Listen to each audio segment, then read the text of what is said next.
So many of you think that the first ever superhero movie that Sam Raimi directed was Spider-Man. Well, it turns out that isn't true. Turns out the very first superhero movie Sam Raimi made was Darkman from 1990. What is this movie exactly? Darkman is Liam Neeson as this guy who gets trapped, gets this toxic stuff on his face, causes him to look very deranged and creepy, so he has to hide himself, and not just from putting a scar on his, just a big scarf on his face to try and cover him, but he hides in the dark. He's like basically like Batman in some ways, but also isn't. The movie, you definitely can tell it was made by Sam Raimi when you watch it, because a lot of the movie has a lot of creepy imagery and these weird moments where he enters this weird pain. Like most of his superpowers involve him being demonic at times. Like he could just somehow look like something from hell, and it's weird, but it's what Sam Raimi likes to do. It was a bizarre movie, definitely. It definitely felt too cheesy at times. The CGI was definitely not anything amazing. It's actually more, I said CGI, there wasn't really much CGI and it was all practical, but yeah, the practical effects were pretty cheesy at times. There was a lot of weird stuff, and granted, that's just how Sam Raimi likes to make this stuff. It's how he made the Spider-Man movie successful. I know, I don't want to be controversial by saying that the movies were cheesy, but let's be honest, they kind of were. From good old Tom Cruise and his Jerry Maguire director, Vanilla Sky is about this pretty much, I don't know, it was more has to do with Tom Cruise playing some dude who has pretty much has a hard time telling what stuff is reality and what stuff is his imagination. Well, that part kind of takes up like the second half. What's the first half? It's mostly just drama with him and all the people around him. It's like kind of sort of an Inception thing, only this time it's a drama, and it's a weird drama to say the least. But I think what makes it work so well is Tom Cruise's good performance and a lot of the good little moments he gets with some of the other characters.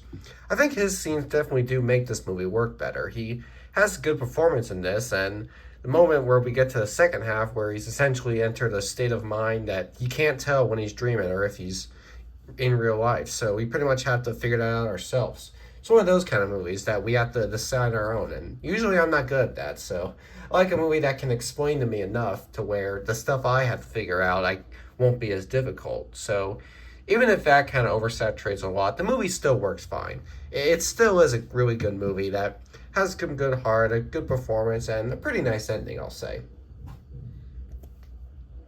The sequel to Horrible Bosses, this film pretty much takes place afterwards. In the sequel, we get the return of our three main leads, and a film involving them starting their own business and having to deal with newer villains this time around, like Chris Pine, for example. God, he's annoying, isn't he? This movie is pretty much, I'll admit, it's actually just as funny as the first. I was going into this expecting it to be sort of okay at best. I didn't think it would actually be as good as the first one was, but honestly, to my surprise, I liked it just as much. The comedy, there was still some good comedy. The interactions between this trio are still pretty good, and there's a lot of fun stuff. I even argue that the trio in this movie is even funnier than the first one. They kind of get more personalities in times. They kind of spend more time being themselves, being all silly and whatnot. It's fun, you know. It's just a fun little sequel that is definitely was surprised at how better it was compared to what I thought. So yeah, if you enjoyed the first movie, then the sequels you should enjoy just as much. Or maybe that's just how I feel. Either way, I'm glad I enjoyed this movie as much as I did. So similarly to Basketball, this movie, Paul, didn't really grab my attention that much in terms of the weird plot. I mean, as weird of a premise as it is, I think what really grabbed my attention to seeing this movie was the fact that it was directed by Greg Matata, known for Superbad, and starred Simon Pegg and Nick Frost, known for the Cornetto trilogy.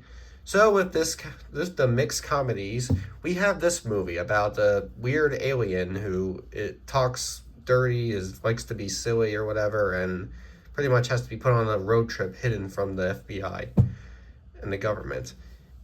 Yeah, so you may think this is probably just like E.T. if it was more comedic, and granted, that is a way to look at it, But I think the movie does shine better when it actually is something different. I mean, yeah, it's about an alien hiding from the government, but this time we do get a lot more stuff. When we get interactions between this weird CGI Seth Rogen voiced alien, along with the duo who are usually known for being their own wacky selves. And in this movie, we do get some fun interactions.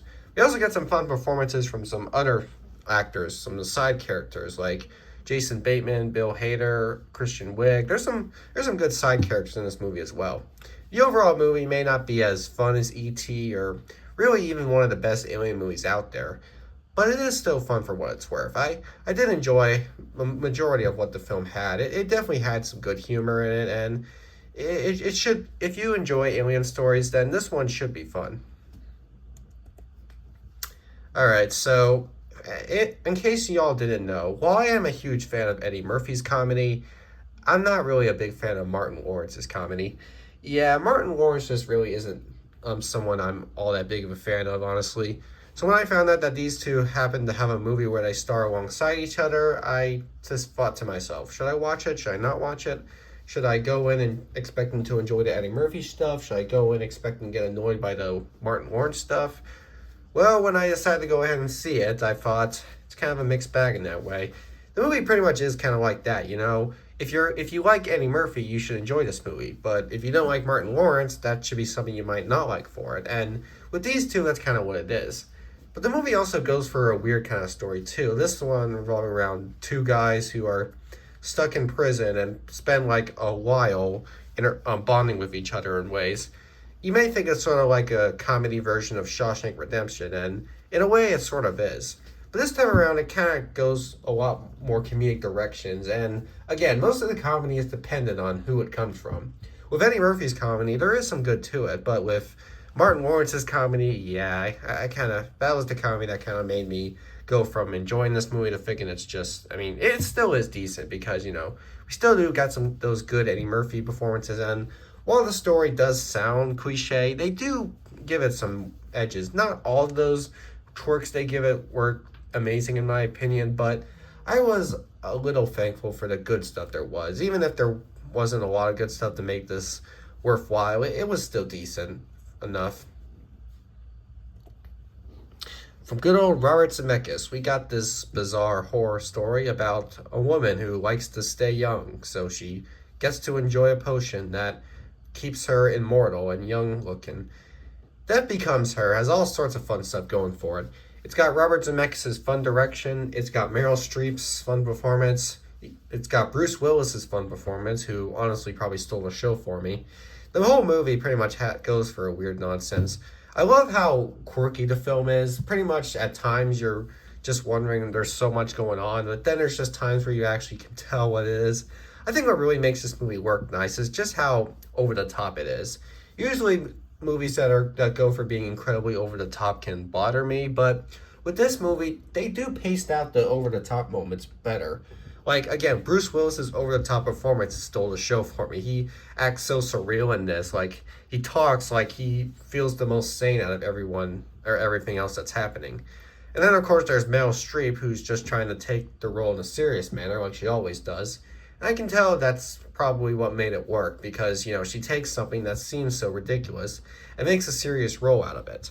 The whole movie has all sorts of that stuff. It's got that wacky over the top moments, it's got those serious moments, it's got sort of a small message about it, you know. I usually am not looking for messages in these kind of movies, but there is actually a moral in this, sort of involving the lifestyles and sort of how to keep things fine despite your age. All that sort of stuff. It's all over the place, but that's what makes it so fun. So, Days of Thunder. Essentially, what if you took the movie Top Gun, and instead of it being about Tom Cruise playing someone who overly enjoys being a fighter pilot, it was about Tom Cruise playing someone who overly enjoys being a race car driver? Honestly, that's just what this movie is. For the most part, Days of Thunder is basically just Top Gun, except Tom Cruise plays a speed racer, a NASCAR driver, essentially. It's even directed by the same person. So yeah, there's all that stuff going for it. So even though, in ways, I felt kind of too much reminded of Top Gun in this, I was still entertained for the most part. Because Tom Cruise, he provides good performances at times, and this movie definitely worked nicely, and I do kind of like the stuff going for it. While there is a lot of Top Gun based stuff in this movie, it does also still go for the fun NASCAR route, the kind of route that other movies like Talladega Nights or Rush went through. It did give me sort of that vibe as well. So sort of the vibe mixing between race car movies and Tom Cruise's other Top Gun movie, those two kind of mixing together in this makes it work pretty decently. Even if I was hoping for a little more uniqueness, I guess I can be thankful for what I got because we did get some good moments, some good emotion, and a lot of good racing in the movie. Like when we do get to see the racing stuff happen, it is done pretty well. We get to see a lot of the action go on. I like those kind of sports movies, the ones that actually show off a majority of the actual sport and don't waste time cutting the sport just for the need of some side romance. This time, we do get to see a majority of the actual race occurring, and I like that. I think that's probably what made the movie work the best for me.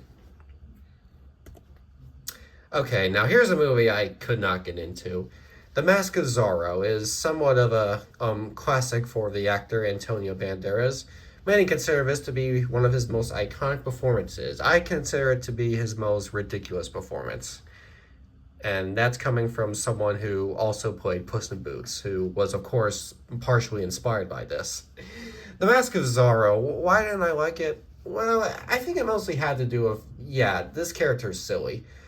Argue all you want. I'm not saying he's silly because of how used I am to seeing this kind of role from, of course, Puss in Boots, who, again, took a lot of inspiration from him. But when I saw him in this movie, I just couldn't get into it. Like, whenever he was on screen, whenever he was supposed to be the cool guy, I can never take him seriously. Like, the movie is trying to go for some comedic moments, but they kind of overstate their welcome to the point where when we are supposed to get serious, I just can't take it. Like, I can't really follow, like, what's happening with this guy. Like, they don't really do much with his origin story or with where the story is going. So, I just cannot follow this movie good enough. And I cannot get into when it was trying to be funny a lot. So yeah, there are a lot of things surrounding this movie and why I didn't care for it. It was mostly just because of how unfun it was to follow and how unfunny a majority of its attempts of being funny were, or just how uninterested I was with it. I mean, I thought this could be a fun action film, but instead I just got bored and bothered by it. And when I get bothered or bored by something, then that's just going to mean that the movie I'm watching is not one I can enjoy. As we enter the conclusion of the inconsistent Cornetto trilogy, The World's End is the final film in this trilogy where all movies don't share a connection other than being directed and starring the same people every time. This film follows an alien invasion. This time we got Simon Pegg and Nick Frost as a group of people who are surviving an alien invasion and have to protect themselves inside one particular bar. So yeah, it goes for that kind of route. It's fun to see sort of the different kind of action routes that each movie goes for. With Shaun of the Dead, it's about them surviving a zombie apocalypse. With Hot Fuzz, it's about them dealing with being police officers. And now they're dealing with aliens. Again, I just talked about Paul and how that had these two in it. But, well, this time it's actually part of the trilogy with the same director and all. And in this movie, we get a good amount of funny moments. I personally think that I could probably compare this to saying to Shaun of the Dead, how it is funny, but I feel like most of the comedy worked better when it would be just these two. I think that's why Hot Fuzz is my favorite of the trilogy. We do get, that movie probably has the most time with just these two. The other two movies, I feel, rely on them joining a group of other people. And a lot of the side characters in this were probably what made this not as funny as Hot Fuzz, but it was still funny enough. And, it did have its fun moments. This trilogy is inconsistent, but the movies are pretty funny. And, it's always fun to see sort of the stuff they continue with. Like, they like to continue the running gag of fence joke or showing off a cornetto, hinting the name of the trilogy. Yeah, this movie does both of those. And, yeah, it concludes it. I mean, it could very well just start the trilogy, but in this thing, it concludes it because, again, none of the movies really actually share a connection. Like, they don't play the same characters or anything. They're all just made by the same director and have the same leads. So, yeah, that's what makes it a trilogy, apparently. Okay, now here's a raunchy comedy I didn't like. Raunchy comedies are usually the kind of comedies that drag my attention at times because, I always like seeing what sort of raunchy stuff we got to get. Sex Tape didn't work. This movie, starring the dorky dude from Forgetting Sarah Marshall, as well as the overly attractive and attention grabbing girl from Something About Mary, is a comedy about these two who make a sex tape, accidentally post it all over the world, and try to stop people from seeing it. On paper, that sounds like a fun idea for a comedy. I was all for it. But then the movie kind of went for that route where it just couldn't work when it was trying to be funny. It's one of those comedies that wants to try and get serious with its comedy. And I understand that. I respect that in a movie where when it finds the right times to get serious. But this movie just doesn't blend that stuff well. Like, we get all these uncomfortable moments between the leads. Like, we get all those moments where they have their argument, they're upset at each other, oh no. And then there's just those moments where they aren't even really making me laugh. Really, none of the comedy in this movie worked because I actually could not tell when there was comedy I was supposed to enjoy. The comedy I noticed was stuff that was either not well put in or just boring, not funny. So yeah, that's the problem with this movie. It isn't funny. I've seen a lot of rom-coms, and even though I do have my problems with a lot of them, at least I can find them to be funny. I cannot find this movie funny in any particular way. It just bothered me with how annoying the two leads were when they got into trouble with each other. And the movie just didn't know when to finish itself off. Like, they go for the route, and like, they keep tricking us into thinking they're about to conclude this movie finally, but no. We gotta deal with more random shit between these two and everyone else surrounding it. It just wasn't fun. I did not have fun with this movie. Okay? Raunchy comedies usually get my attention, but they can't all be good, and this one especially. Okay, so this is a movie called Nine. Nine is a animated film that for a while I thought was meant for kids, yet just had a dark edge inside of it, sort of like Coraline or those other movies. But then I found out this movie actually wasn't a kids movie, so I went ahead and watched it. And yeah, it really isn't a kids movie much. There's a lot of stuff in it, but at the same time, it could also work for kids.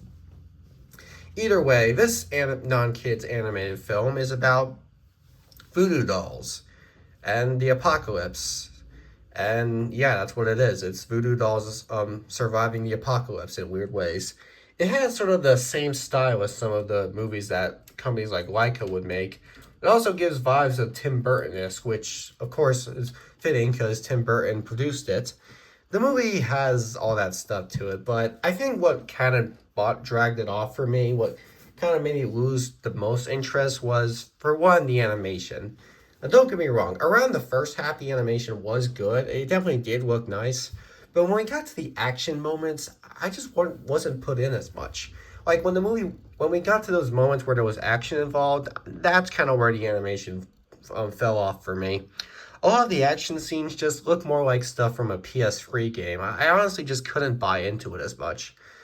So yeah, that's kind of that problem. There's also sort of the lack of pacing at times, and for the most part, it came off as just a decent animated film. I cannot consider it as great as other weird animated movies or Tim Burton movies either. It just struck me as okay, but extremely flawed. So here is a movie that I'm actually not going to be able to explain much of. Eastern Promises, starring young, short hair Aragorn. Not young, he's actually older in this time. This movie, involving Aragorn playing another guy, we get drama involving murder, accusing, and sort of, I don't know, all that other stuff in between. Again, I can't explain this movie. This is one of those films that I'm probably just too young to explain story-wise, or maybe wasn't able to follow as well as other people do, but all I know is that it was a lot of interesting drama and frills, suspense thrown into it. So that's kind of what made it good, Even if the story isn't something I can really explain much of, it really is a story that goes all over the place. The movie still did have a good amount of suspense and a good amount of drama to it. So, and that's the thing with most drama thriller movies. Even if the stories and something I can explain good, if it did have the right kind of drama and suspense in it, then I'll give it a pass. So, yeah, because this movie did good with its suspense and its drama, then I think I'll give it the pass it deserves. Even if the stories and something I can explain good, at least it was thrilling for the most part.